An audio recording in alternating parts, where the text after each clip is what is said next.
Hi friends, welcome back to my channel JSM info. ఇవాళ video వచ్చేసరికి budget గురించి అండి. బడ్జెట్ ఎస్టిమేషన్స్ గురించి ఒక ఓవర్వ్యూ, అంటే టోటల్గా అసలు మనకి ఇన్కమ్ ఎలా ఉంటుంది, అంటే మన ఇండియాకి అలానే ఎక్స్పెండిచర్ ఎక్కడికి పోతుంది అన్నది ఒక చిన్న ఓవర్వ్యూ చేద్దామని చెప్పి వీడియో చేస్తున్నానండి. ఆల్రెడీ ప్రిపేర్ అవుతున్న వాళ్ళకి బడ్జెట్ గురించి మ్యాక్సిమం తెలుసుదని అనుకుంటున్నా. నాకు అనిపించింది ఎవరికన్నా తెలియని వాళ్ళు ఉంటే ఒకవేళ యూస్ఫుల్ అవుతుందేమోనని చెప్పి చేస్తున్నానండి. వీడియో యూస్ఫుల్గా ఎవరికన్నా అనిపిస్తే ఒక చిన్న లైక్ ఇవ్వండి. అలానే ఎవరైనా నా ఛానల్ని ఫస్ట్ టైం చూస్తున్న వాళ్ళైతే ప్రీవియస్ వీడియోస్ చూడండి, నచ్చితేనే నా ఛానల్ సబ్స్క్రైబ్ చేసుకోండి. అలానే పక్కనే ఉన్న బెల్ ఐకాన్ ఎనేబుల్ చేసుకోవడం వల్ల నేను పెట్టే ప్రతి ఒక్క వీడియో మీకు నోటిఫికేషన్ ద్వారా అందుతుంది. మీ విలువైన సూచనని నాకు అందిస్తారని, కామెంట్స్ రూపంలో తెలియజేస్తారని నేను భావిస్తున్నాను, ఆశిస్తున్నాను. ఓకే ఫ్రెండ్స్, ఇవాళ వీడియో స్టార్ట్ చేస్తాను. యాక్చువల్లీ అసలు బడ్జెట్ అనేదండి, మనకు రాజ్యాంగంలో బడ్జెట్ అనే వర్డ్ మనకి ఎక్కడ వాడలేదంట. మనకు రాజ్యాంగంలో ఆర్టికల్ 112 ప్రకారం ఎలా ఉంది అంటే వార్షిక ఆర్థిక నివేదిక అని ఉంటుందంట. బడ్జెట్ అని ఉండదు, వార్షిక ఆర్థిక నివేదిక ఆర్టికల్ 112 ప్రకారం రూపొందించడం జరిగింది. యాక్చువల్లీ బడ్జెట్ని ఎప్పటి నుంచి స్టార్ట్ చేస్తారు అంటే ఏప్రిల్ 1 నుంచి మార్చ్ 31 వరకు. అంటే మార్చ్ 31 అయిపోయిన తర్వాత మళ్ళీ ఏప్రిల్ 1 నుంచి కొత్త బడ్జెట్ అనేది స్టార్ట్ అవుతుందండి. బడ్జెట్ ఎస్టిమేషన్స్ అనేవి స్టార్ట్ అవుతాయి. అలానే బడ్జెట్ రిలీజ్ చేయడానికి ఒక్కరోజు ముందు సర్వేని అనేది రిలీజ్ చేస్తారండి, ఎకనామిక్ సర్వేని. అలానే ఇప్పుడు ఈ వీడియోలో చూడండి, మీకు క్లియర్గా కనిపిస్తుందో లేదో. ఫస్ట్ మనం బడ్జెట్ తీసుకుంటే అంటే యాన్యువల్ ఫినాన్షియల్ స్టేట్మెంట్ అనేది ఎలా ఉంటుందంటే, ఫస్ట్ మనకు మన ఇండియాకి ఇన్కమ్ అంటే ఆదాయం ఉంటుంది, వ్యయం ఉంటుంది. ఎవరికైనా మనం ఖర్చు ఎక్కడి నుంచి సంపాదిస్తాము, ఖర్చు పెడతాం. అలానే మన ఇండియాకి ఆదాయం ఉంటుంది, అలానే వ్యయం కూడా ఉంటుంది. ఈ ఆదాయం అనేది 2 రకాలు: రెవెన్యూ ఆదాయం, రెవెన్యూ వ్యయం. అలానే రెవెన్యూ ఆదాయం, ఇంకోటి మూలధన ఆదాయం. ఓకే, రెవెన్యూ ఆదాయం అని అంటే ఒక సంవత్సర కాలంలో మన ఇండియా సంపాదించుకునే ఆదాయం. అంటే ఒక సంవత్సరం అనేది లిమిట్ అన్నమాట. సో ఒక సంవత్సర కాలంలో మన ఇండియాకి వచ్చే ఇన్కమ్ మొత్తం రెవెన్యూ ఆదాయం.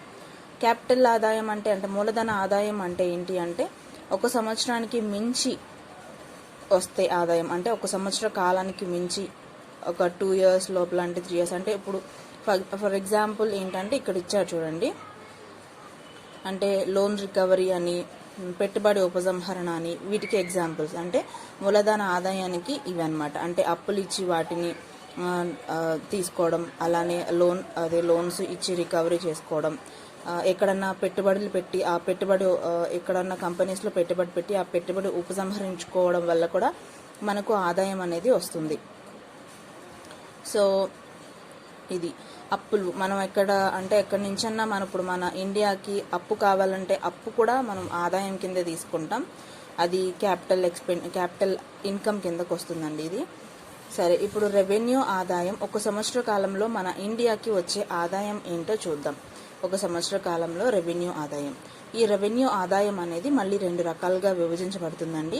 ట్యాక్సెస్ రూపంలో ఒకటి, నాన్ ట్యాక్సెస్ ఒకటి. అంటే పన్నుల రూపంలో పన్నేతరాల ద్వారా వచ్చేది ఆదాయం.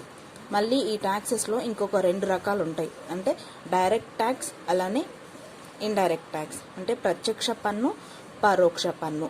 ప్రత్యక్ష పన్నులో ఏముంటాయంటే అంటే వ్యక్తుల మీద వేసే పన్నులు కానీ, అలానే వ్యక్తి సంస్థలు, కార్పొరేషన్స్ అలా ఉంటాయి కదా, అంటే సంస్థలు, వాటి మీద వేసే పన్ను కార్పొరేట్ పన్ను, వ్యక్తులపైన వేసే పన్ను ఇన్కమ్ ట్యాక్స్ పన్ను, వెల్త్ ట్యాక్స్. ఇవన్నీ వచ్చేసరికి ప్రత్యక్ష పన్నులు, ఇవి డైరెక్ట్ ట్యాక్సెస్ అన్నమాట. పరోక్ష పన్నులు అంటే కస్టమ్ ట్యాక్స్, అలానే ఎక్సైజ్ ట్యాక్స్, సర్వీస్ ట్యాక్స్. ఓకేనా. సర్వీస్ ట్యాక్సెస్ అంటే సర్వీసెస్ మీద వేసే ట్యాక్స్. కస్టమ్ ట్యాక్స్ అంటే ఎగుమతులు దిగుమతుల మీద వేసే సుంకం అన్నమాట, ట్యాక్స్ అన్నమాట. ఎక్సైజ్ ట్యాక్స్ అంటే వస్తువుల మీద వేసే ట్యాక్స్. ఇవన్నీ వచ్చేసరికి ఇండైరెక్ట్ ట్యాక్సెస్ అన్నమాట. ఓకేనా. అలానే నాన్ ట్యాక్స్ అంటే పన్నేతరాల నుంచి వచ్చే ఆదాయం ఎలా ఉంటుంది అంటే గవర్నమెంట్ తన సొంత ఆస్తుల నుండి వచ్చే ఆదాయం, ఒక సంవత్సర కాలంలో గవర్నమెంట్ సొంత ఆస్తుల నుంచి వచ్చే ఆదాయం పన్నేతర ఆదాయం. అలానే అదర్ యూనియన్ టెరిటరీస్ అంటే కేంద్రపాలిత ప్రాంతాల నుంచి ఒక సంవత్సర కాలంలో వచ్చే ఆదాయం, ఇవి సొంత ఆస్తుల నుంచి వచ్చే ఆదాయం నాన్ ట్యాక్సెస్ కిందకి వస్తాయన్నమాట. అలానే ఇక్కడ రెవెన్యూ వ్యయం అనేది ఉంది. అంటే రెవెన్యూ వ్యయం కూడా రెండు రకాలు. రెవెన్యూ వ్యయం, మూలధన వ్యయం. అంటే revenue expenditure, capital expenditure. Revenue వ్యయం అంటే ఒక సంవత్సర కాలంలో గవర్నమెంట్ పెట్టే ఖర్చు.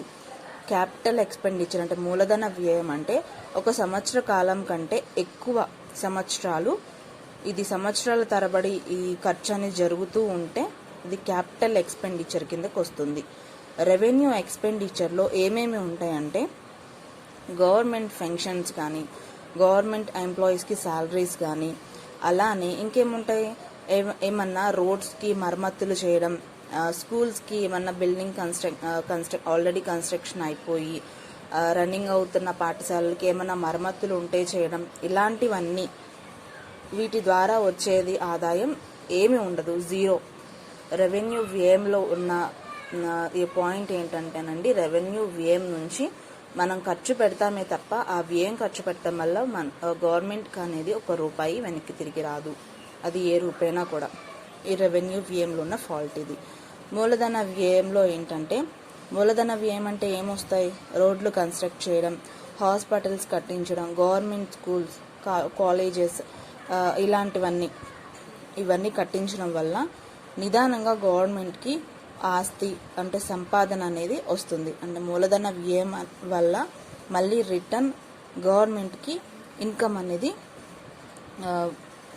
వస్తుందన్నమాట.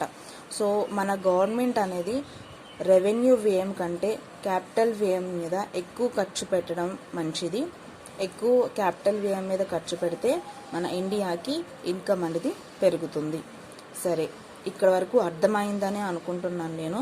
ఏదన్నా మీకు డౌట్ ఉంటే కామెంట్లో పెట్టండి, నేను ఆన్సర్ ఇస్తాను. ప్రజెంట్ టోటల్ భారతదేశానికి ఈ 2022-23 వచ్చే ఆదాయం ఎంత అంటే 39,44,909 కోట్లు అనమాట.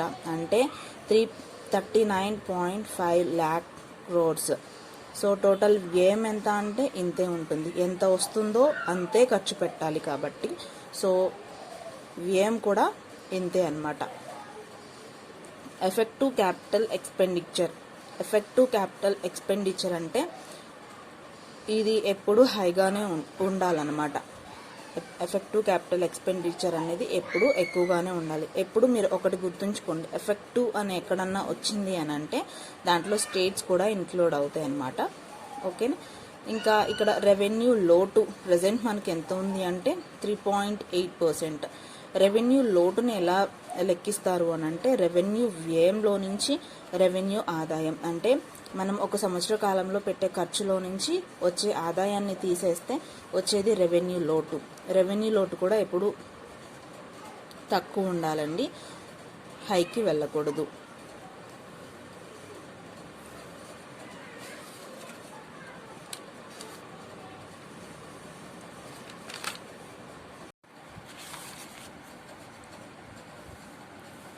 ఇప్పుడు బడ్జెట్ చూస్తామండి, ఒకసారి ఓవరి మళ్ళీ చూపిస్తాను. టోటల్ ఇంత ఉంది కదా, 39,44,909 కోట్లు. దీంట్లో రెవెన్యూ ఆదాయం వచ్చేసరికి 22,04,422 కోట్లు ఉందండి. అలానే మూలధన ఆదాయం అంటే ఇది పెట్టుబడి ఉపసంహరణ ఒకటి ఉంటుంది, దీంట్లో అప్పులు కూడా కలుస్తాయి. అప్పులు మనకి 16,61,196 కోట్లు ఉన్నాయి. అలానే పెట్టుబడి ఉపసంహరణ వలన 65,000 కోట్లు అనేది వస్తుంది. ఇప్పుడు టోటల్గా రెవెన్యూ ఆదాయంలో రెండు రకాలు ఉంటాయి చెప్పాను కదా, ట్యాక్సెస్ వల్ల ఒకటి, నాన్ ట్యాక్సెస్ వల్ల వస్తుంది ఆదాయం. ఈ ట్యాక్సెస్ వల్ల మళ్ళీ డైరెక్ట్ ట్యాక్స్, ఇండైరెక్ట్ ట్యాక్సెస్ అని రెండు రకాలు ఉంటాయి. ఈ మనకు డైరెక్ట్ ట్యాక్స్ వల్ల వచ్చేది కార్పొరేట్ ట్యాక్స్ పన్ను, అంటే 7 లక్షల, ఇది ఎంత అంటే 7,20,000 కోట్లు. ఇన్కమ్ ట్యాక్స్ వల్ల 7 లక్షల కోట్లు. అలానే పరోక్ష పన్నుల వల్ల, ఎక్సైజ్ డ్యూటీస్ వల్ల, జిఎస్టీ వల్ల, కస్టమ్ ట్యాక్స్ వల్ల ఎక్సైజ్ డ్యూటీస్ వల్ల 3,35,000 కోట్లు, జిఎస్టీ వల్ల 7,80,000 కోట్లు, కస్టమ్స్ ట్యాక్స్ వల్ల 2,13,000 కోట్లు. ఇక్కడ చూసుకోండి, ఎక్కువగా మనకు కార్పొరేట్ ట్యాక్స్ వల్ల 7,20,000 కోట్లు వస్తుంది. ఇక్కడ జిఎస్టీ వల్ల 7,80,000 కోట్లు. అంటే మనకి ఇక్కడ చూడండి, ఈ రెండింటితో పోల్చుకుంటే ఇండైరెక్ట్ ట్యాక్సెస్ వల్ల, అందులోనూ జిఎస్టీ వల్ల మనకు ఎక్కువ ఇన్కమ్ అనేది వస్తుంది. ఆ తర్వాత డైరెక్ట్ ట్యాక్సెస్లో కార్పొరేట్ ట్యాక్స్ వల్ల ఎక్కువ ఇన్కమ్ అనేది మన ఇండియాకి జనరేట్ అవుతుంది. ఓకేనా? ఇది ట్యాక్సెస్ వల్ల. నాన్ ట్యాక్సెస్ వల్ల వచ్చేది ఎంత అంటే, తెచ్చుకున్న అప్పులు చూసుకోవాలి. ఇక్కడ ఎంత? 18,000 కోట్లు. డివిడెండ్స్ అండ్ ప్రాఫిట్స్ వల్ల 1,13,948 కోట్లు. అండ్ ఎక్స్టర్నల్ గ్రాంట్స్ అనేది ఇస్తూ ఉంటుంది కదా స్టేట్స్కి, దాంట్లో 620 కోట్లు. ఆ గ్రాంట్స్ వల్ల కూడా మనకు ఇన్కమ్ అనేది వస్తుంది. అదర్ నాన్ ట్యాక్సెస్ రెవెన్యూ వచ్చేసరికి 1,34,276 కోట్లు. సో ఇంకోటి ఏంటి అంటే, కేంద్రపాలిత ప్రాంతాలు అని చెప్పాను కదా, అక్కడ 7,820 కోట్లు. ఇప్పుడు నాన్ ట్యాక్సెస్ అంటే, నాన్ ట్యాక్సెస్లో నుంచి ఈ కేంద్రపాలిత ప్రాంతాలది తీసేస్తే మనకి నాన్ ట్యాక్స్ అనేది వస్తుంది. సో అదెంత అంటే 2,69,651 కోట్లు అనమాట. ఇప్పుడు క్యాపిటల్ ఆదాయం తీసుకుందాం. క్యాపిటల్ ఆదాయం వచ్చేసరికి అప్పులు, లోన్ రికవరీ, పెట్టుబడి ఉపసంహరణ వల్ల అప్పులో ఎంత తెచ్చుకుంటున్నాం? 16,60,444 కోట్లు. లోన్ రికవరీ వల్ల 14,291 కోట్లు. పెట్టుబడి ఉపసంహరణ వల్ల 65,000 కోట్లు. సో టోటల్ వచ్చేసరికి 17,40,40,487 కోట్లు. ఏంటిది? ఇది మూలధన ఆదాయం. సో ఆ తర్వాత ఇక్కడ చూసుకుంటే చూడండి, ద్రవ్య లోటు ప్రజెంట్ ఎంత ఉంది అంటే 6.4% ఆఫ్ జీడిపి. అంటే ఈ అప్పులను సూచిస్తుంది ద్రవ్య లోటు. రెవెన్యూ లోటు అనేది అంటే రెవెన్యూ వ్యయంలో నుంచి రెవెన్యూ ఆదాయాన్ని తీసేస్తే ప్రజెంట్ ఎంత ఉంది అంటే 3.8% of GDP. Effective revenue deficit అంటే ఎఫెక్టివ్ రెవెన్యూ లోటు. ఎఫెక్టివ్ అని అన్నప్పుడు స్టేట్స్ని కలుపుకోవాలి. స్టేట్స్తో కలుపుకుని ఎంత ఉంది అంటే 2.6% ఆఫ్ జీడిపి. ప్రైమరీ డెఫిసిట్ అంటే అసలు ఎంత ఉంది అని తెలుసుకోవడానికి ప్రైమరీ డెఫిసిట్. అసలు ఎంత ఉంది అనేది ఎట్లా తెలుస్తుంది అంటే, ద్రవ్య లోటులో నుంచి ఇంట్రెస్ట్ అనేవి తీసేస్తే అసలు ఎంత అనేది తెలుస్తుంది. 2.8% ఆఫ్ జీడిపి ఉందన్నమాట టోటల్లీ ఇప్పుడు. సో ఫైనల్లీ మనకు ఇన్కమ్ అనేది రావాలి అని అంటే ఎలా అంటే, మనకు వచ్చే ట్యాక్సెస్లో అంటే ట్యాక్సెస్ నుంచి వచ్చే ఇన్కమ్ ఇక్కడ నాన్ ట్యాక్సెస్ తీసేయండి, ఓన్లీ ట్యాక్సెస్ మీద వచ్చే ఆదాయంలో మనం స్టేట్స్కి ఇచ్చేది ఎంత ఉంటుంది అంటే, ఇండియా స్టేట్స్కి ఇచ్చేది ఎంత ఉంటుంది అంటే 15వ ఆర్థిక సంఘం ప్రకారం 40 అంటే మన ఇండియాకి ట్యాక్సెస్ వల్ల వచ్చే దాంట్లో 15వ ఆర్థిక సంఘం ప్రకారం 41% అనేది ఇవ్వడం జరుగుతుందండి. ఈ 41% ట్యాక్సెస్లో ఇండియా స్టేట్స్కి 41% పంచడం జరుగుతుంది. సో ఆ 41% ఎంత ఉంటుంది అంటే 8,16,649 కోట్లు అనేవి తీసేస్తే మొత్తం ట్యాక్సెస్ ఎంత వస్తాయంటే 19,34,771 కోట్లు. ప్లస్ నాన్ ట్యాక్స్ ఎంత వచ్చింది అంటే 2,69,651 కోట్లు. సో ఈ మొత్తాన్ని కలుపుకుంటే మనకు టోటల్ రెవెన్యూ ఆదాయం అనేది వస్తుందన్నమాట. అది ఎంత అంటే 22,04,422 కోట్లు. సో రెవెన్యూ ఆదాయం, మూలధన ఆదాయం 17,40,487 కోట్లు. టోటల్ మొత్తం ప్లస్ చేసుకుంటే ఆదాయం అనేది 39,44,909 కోట్లు. ఎంత ఆదాయం వస్తుందో అంతే ఖర్చు చేయాలి. కాబట్టి ఇది ఈ ఇయర్ అంటే 2022-23 బడ్జెట్ ఎస్టిమేషన్స్ ప్రకారం ఆదాయం ఎంత వస్తుంది, వ్యయం కూడా అంత చేయాలని అనుకుంటున్నారు. టోటల్గా చూసుకుంటే ఈ ఇయర్ మూలధనం వ్యయం ఎంత పెరిగింది అని అంటే 35% పెంచారు. అంటే 2022-23లో ఇండియా మూలధనం మీద ఖర్చు చేయాలనుకుంటుంది ఎంత అంటే 5.54 లక్షల కోట్ల నుంచి 7.5 లక్షల కోట్ల వరకు ఉండొచ్చు. అంటే ఇది మొత్తం జీడిపిలో 2.9% పెరగవచ్చు. ఇది 2019-20 లెక్కలతో పోలిస్తే 2.2 టైమ్స్ ఎక్కువ అయింది అనే అనుకోవాలి. ఇది గుడ్ సైన్ అండి. మూలధనం వ్యయం పైన ఎక్కువ ఖర్చు చేస్తే ఇన్కమ్ కూడా మన ఇండియాకి పెరుగుతుంది. ఎఫెక్టివ్ క్యాపిటల్ ఎక్స్పెండిచర్ అంటే రాష్ట్రాలతో కలుపుకొని, అంటే రాష్ట్రాల్లో కూడా మూలధనం వ్యయం చేయించాలనుకుంటుంది ఇండియా. సో దాన్ని చూసుకుంటే ఇది 4.1% ఆఫ్ జీడిపిలో ఉండబోతుంది. అలానే ఇంకోటి పిఎం గతిశక్తి కింద సెంట్రల్ ఏం చేస్తుంది అని అంటే 1,00,000 కోట్లను 50 సంవత్సరాలకు అప్పు ఇవ్వాలని నిర్ణయించుకుంది వడ్డీ లేకుండా. పిఎం గతిశక్తి అంటే దీంట్లో